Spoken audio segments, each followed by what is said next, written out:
तो फाइनली दोस्तों आज का मैंने शो का एपिसोड शुरुआत हो चुका है। शो की शुरुआत क्या खत्म भी हो चुका है। आपको बता दूं शो की शुरुआत में हमें देखने को मिलता है जे उसो एंड कोडी रोड्स का फेस टू फेस सेगमेंट। आपको बता दूं कि दोनों जने फेस टू फेस आते हैं। पहले तो भाई जे उसो आता है बीच रिंग में, इरिटेट करते करते पब्लिक ज़्यादा सपोर्ट कर रहे होते हैं यहाँ पे जे उसो को। तो बीच रिंग में आते हैं हमारे जे उसो आते हैं और वो बुलाते हैं, मतलब पूरी पब्लिक को कहते हैं चलो बुलाते हैं हम अपने मेरे दोस्त खास दोस्त नाइटमेयर कोडी रोड्स को। तो बाद में देखने को मिलता है कोडी रोड्स आ रहे हैं बीच रिंग में आते हैं और वो कहते हैं कोडी रोड्स कहते हैं जे उसो को कि जे उसो तुम्हें बधाई हो कि तुम रॉयल रंबल मैच जीत गए, अब तुम रेसलमेनिया को मेन इवेंट कर सकते हो। मुझे पता है किस बारे में बात करने वाले हो कि तुम चैंपियनशिप का मौका चाहते हो एंड तुम कौन सा चैंपियनशिप मौका चाहते हो, तुम्हारी मर्जी। उसके बाद जो जे उसो होते हैं वो कहते हैं कि देखो भाई मेरे दो चॉइस है, या तो मैं तुम्हें चैलेंज करूं, मैं और तुम एक ही मेन इवेंट के अंदर हो, या हम दोनों लड़ रहे हो एक चैंपियनशिप बेल्ट के लिए। और वो कहते हैं कि या फिर हम दोनों चैंपियन बन के रहें, यानी कि मैं वर्ल्ड चैंपियन और तुम WWE अनडिस्प्यूटेड चैंपियन बन के रहो उस मेन रेसलमेनिया के बड़े स्टेज के ऊपर। ऐसा कहना था जे उसो का। तो जे उसो ने यहाँ पे बाद में कुछ और बातें भी की भाई कोडी रोड्स से,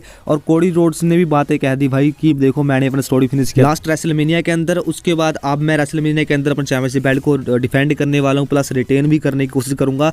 और ऐसा मतलब कि कोडी रोड्स ने कहा जे उसो से, और जे उसो से ये भी कहा कि हम दोनों एक टैग टीम चैंपियंस भी रह चुके इस अरीना के अंदर। ऐसा कुछ कहना था भाई कोडी रोड्स का जे उसो से। तो जे उसो को भाई बधाई दी, उसके बाद मैंने अपनी पुरानी यादें ताजा कर दी और कहा कि रेसलमेनिया के अंदर मेन इवेंट करने वाले हो, बधाई भी दे दी भाई। इसके बाद भाई कुछ देर बाद यहाँ पे इंटरप्ट करते हैं हमारे Jacob Fatu and Tama tonga, दोनों जने आते हैं भाई। कुछ देर तक बात चलता है दोनों चारों के बीच में।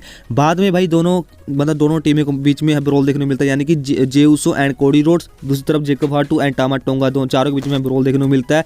और यहाँ पे जो हावी पड़ गए भाई हमारे कोडी रोड्स एंड जे उसो हावी पड़ गए भाई यहाँ पे Jacob Fatu and Tama Tonga के ऊपर। बाद में मेन इवेंट के अंदर इनका मैच हमें देखने को मिला, उसके बारे में मेन इवेंट के अंदर बात करें। और नेक्स्ट हमें देखने को मिलता है Kevin Owens and Sami Zayn का जो मंडे नाइट रो के अंदर सीन हमें देखने को मिला। उसके पीछे रियल कारण क्या था केविन ओवेंस करने का, ये कांड करने के पीछे रियल रीज़न क्या था, ये बताया केविन ओवेंस ने आज के इस महीने के एपिसोड के अंदर। ट्विटर पे एक वीडियो उन्होंने लॉन्च की और वहाँ पे उन्होंने बताया कि देखो मैंने सैमी ज़ेन के ऊपर पूरा भरोसा किया, सैमी ज़ेन को अपना भाई माना, सैमी ज़ेन को पूरा करीबी दोस्त माना, लेकिन सैमी ज़ेन का जब दोस्ती निभाने का बारी आया तो सैमी ज़ेन कि पीछे हट गया। जब मेरा मौका मेरा मदद करने का कि पूरा मौका था सैमी ज़ेन के पास कि सैमी ज़ेन मुझे चैंपियन बनवा दे चैंपियन एंड कि मेरी हेल्प करे कोडी रोड्स को हराने में, तो उसने मेरी मदद नहीं की। ये चोट जो मेरी शक्ल पे लगा है 2-3 कि यहाँ पे कट लग चुके हैं, ये सिर्फ और सिर्फ सैमी ज़ेन की वजह से लगे। सैमी ज़ेन अगर वहाँ पे था और मेरी मदद कर सकता था लेकिन उसने नहीं किया, यही चीज़ मुझे बेकार लगी और मैंने पाइल ड्राइवर ठोक दिया मंडे नाइट रो के अंदर, जो इसके लिए मैं बहुत ज़्यादा खुश हूँ।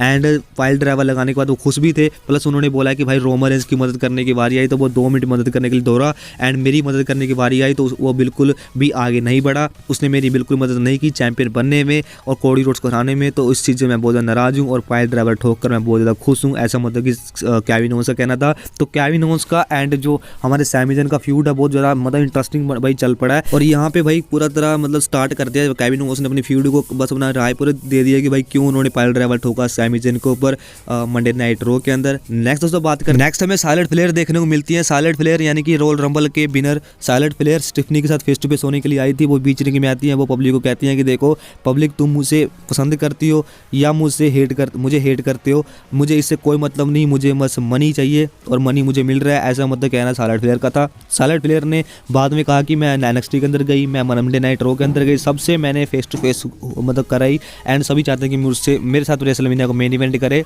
अब मैं स्टिफनी के साथ फेस टू फेस होने आई हूँ। तो भाई स्टिफनी आती है बीच रिंग में और स्टिफनी कहती है कि भाई देखो साइलेंट फ्लेयर मैं तुम्हारी सबसे बड़ी फैन हूँ। एंड नहीं कहते देखो साइलेंट फ्लेयर अगर तुम्हारे जाने के बाद सभी फैंस नाराज हो चुके थे, यानी कि तुम जब इंजर्ड हो गई थी, तुम्हारा दौर चला गया था, जब तुम कुछ टाइम के लिए साइड में हो गई थी और तुम टेलीविजन के ऊपर दिखाई नहीं दे रही थी, तो टिकटें जो है कम बिकने लगी थी। बाद में स्टिफनी टाइम आया, स्टिफनी ने अपना दम पे सारे टिकटें सोल्ड आउट कराई इस महीने के शो के अंदर और वहाँ पे चैट्स लगने लगे भाई स्टिफनी के भाई ऑडियंस की तरफ से, कहा कि भाई सोल्ड आउट जो करता है अरीना वो है स्टिफनी टाइम।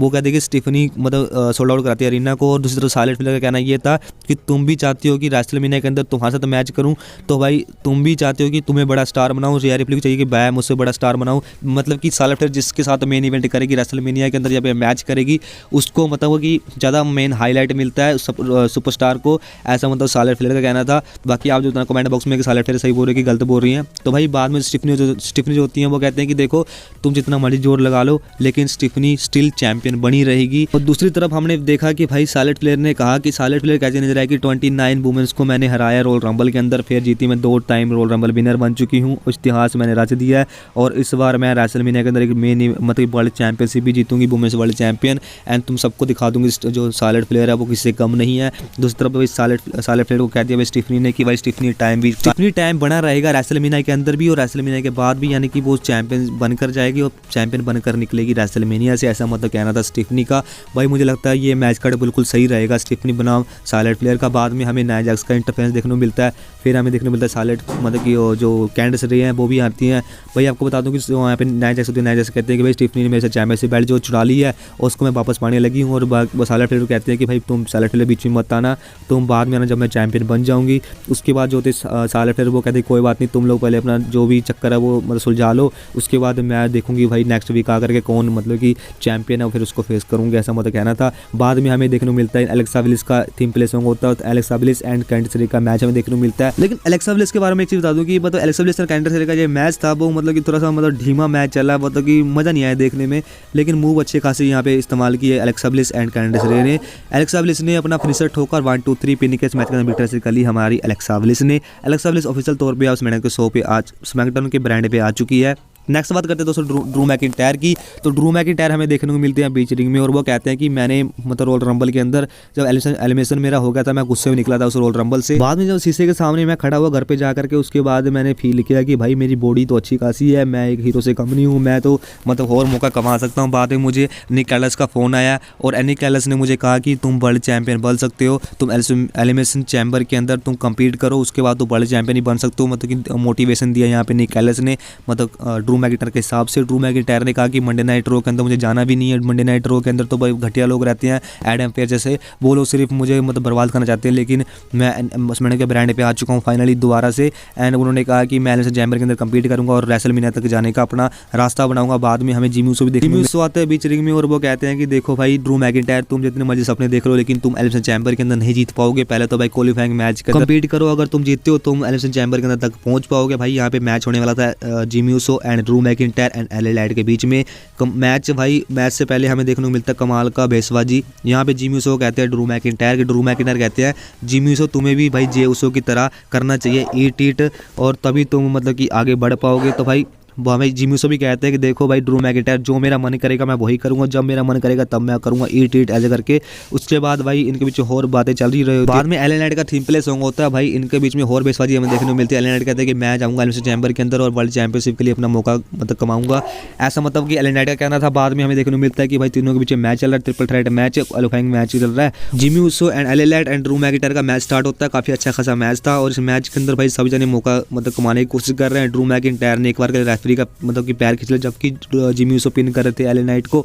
उसके बाद हमें देखने को मिलता है कि एलए नाइट ने मौका देखते अपना फिनिशर ठोकने वाले थे, उतने में पीछे से भाई क्लेमोर किक लगाया यहाँ पे एलए नाइट के ऊपर, एलए नाइट का फिनिशर लगा जिमी ऊसो के ऊपर।